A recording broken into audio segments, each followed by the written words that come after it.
kinds of, different kinds of play styles. Whether you want to prioritize being, a pilot, which I enjoy doing in the original Titanfall, but after seeing how the Titans play in this one, so unique, I legitimately enjoy every single bit of it.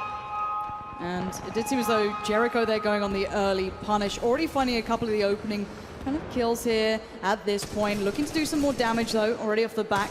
Although the high ground is being held by Darkness, and this is something that's actually very intrinsic to Titanfall 1, is if you hold high ground through the maps, you do have just a brilliant way of playing out. Now you can couple it with the movement, it does change up a bit. I can imagine the players will be looking to how they can exploit that down the line, really find punishing aspects. But we haven't seen much of the wall running, which is something that I really want to see. These sort of movement elements, as any sort of hardcore FPS gamer, become incredibly exciting. That sort of stuff, that sort of gameplay element gets people ticking. And already you're going to see a bit of a disparity in the score. We've got a 3-cap lockdown pretty much, all under wraps. This is not a good start. Not at all. This is not a good look by any means whatsoever. Cartoons is going to be in a world of hurt as they back away. Trip cap in effect here. No points are amped just yet, so that means they're not going to be earning double, but despite that, still a lot of points on the board. And you also notice that, that Spitfire seeing quite a bit of usage. Vikkstar, by the way, already with a great start, picking up 6 kills for his efforts.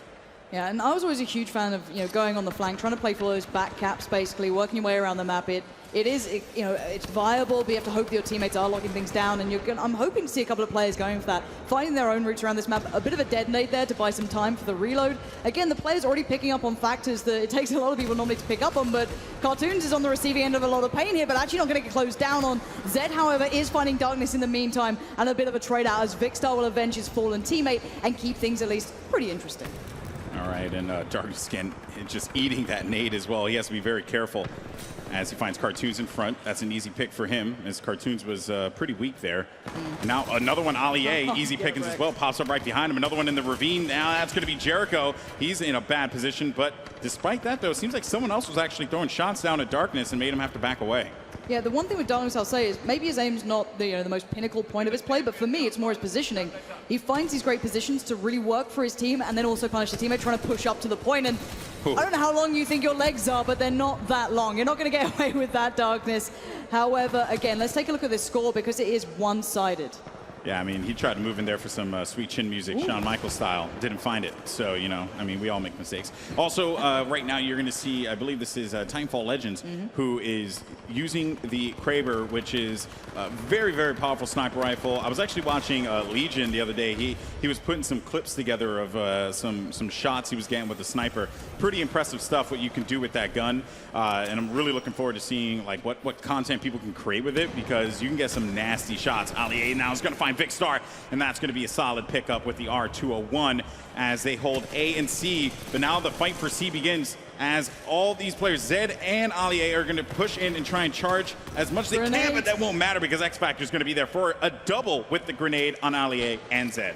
Yeah, a little bit of, I think that was almost a team kill at that point as well, but spamming out those nades buys you time. It allows you to get greater positions, pretty much a classic kind of FPS mechanic, and you can see it represented here very, very well. It plays incredibly well, may I add, towards those close range areas. So let's take a little peek at Zed here, see what he's up to. Again, he's got a good shot towards Darkness, but he can't end it. He can't finish off the kill. However, Jericho will pick up the slack and do the damage for him. However, when you're in those lower points, when you're in that sort of, I guess, defilade almost, and the higher ground's held by others, you're going to get punished for it. That's right. That is right. C has now been picked up as well. 118 to 176. But you know what, though? You have a lead that is continuing to build up here, and it is certainly not looking good. Vikkstar finds one in front. This is going to be Zed, able to pick him off. Zed was just not aware of what was going on. Meanwhile, Titanfall Legends finds one. X Factor, though, with the immediate cleanup as soon as he got that pick.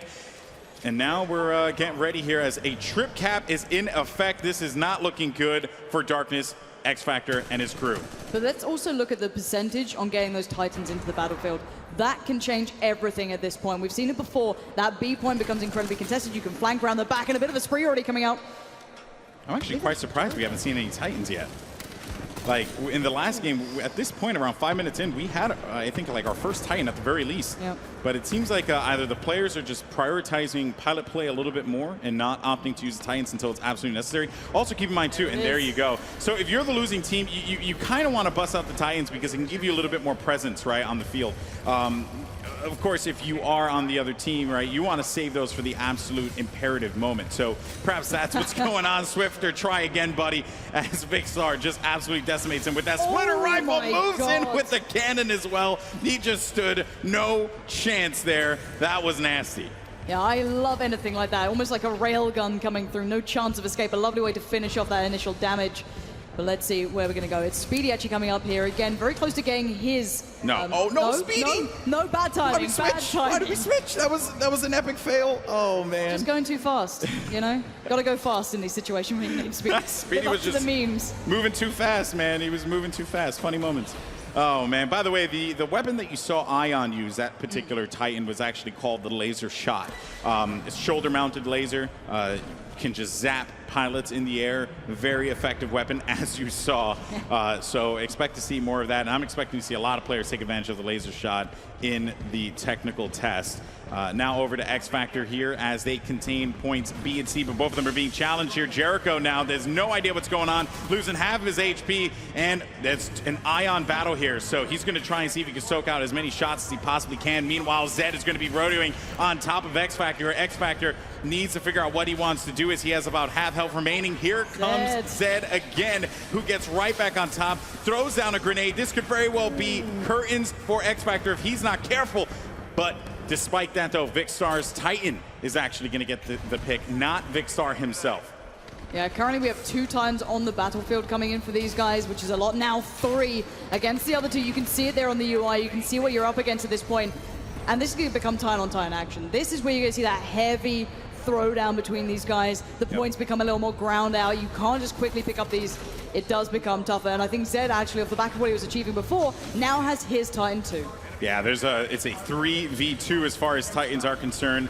Darkness trying to throw down, that Vortex shield, and a laser shot coming in, and, very impressive out of Zed, I have to say, who's been holding his own in this game. Darkness is getting pegged in a bunch of different directions. But you notice what he's doing, though. He's actually luring out the, his combatants here, Zed and them. He's forcing them to have to get into a really bad position, but Zed beats him with his own leg. Bye-bye, Darkness.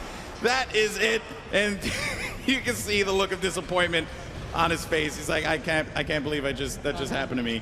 But you know what, though? Despite that, 5 Titans out on the field right now. This is looking very, very good for our winning team here.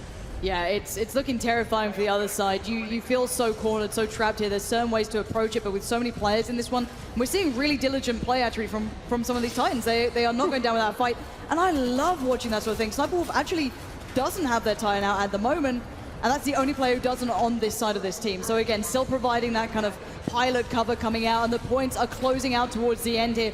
This is going to be pretty much a last-ditch attempt. Again, 2 more Titans come out for the losing side, but the damage is not subsiding. Look at the damage! Is getting melted. 3v1 is not a situation you want to be in, and it's brutal, and it's done. Oh my goodness, he destroyed him with that laser core. And that will be it. 392. I mean, they have 2 points in control right now. Only a couple remain. That is GG. Game 2 in the books. But man, that was awesome. Some great late Titan action, though, I have to say, because we were going for quite a while before those Titans came out. But once they came out, you really started to see the pace of the game change completely. And now it's time for the escape phase here for our losing team. Yeah, do you think they can make it out at this point? That's the problem. There's still 2 Titans up here, so the damage can come towards the actual ship itself. However, it's going to come down to pretty much pilot play, and already a good couple of pieces coming out very nicely into the winning side's favor, which is going to make it incredibly hard to make the escape. Again, you only have very limited opportunities to try and get this one done. And the Intercept logo is up. You can see it there on the UI itself. You can see that they're all running in towards it. And Darkness has been a real hindrance towards the other side. He has been a beast at this point, but Sniper Wolf over there trying to hunt down that remaining couple of players, see if anyone's going to dare try and make it towards the ship. And at the moment, that ship is getting broken.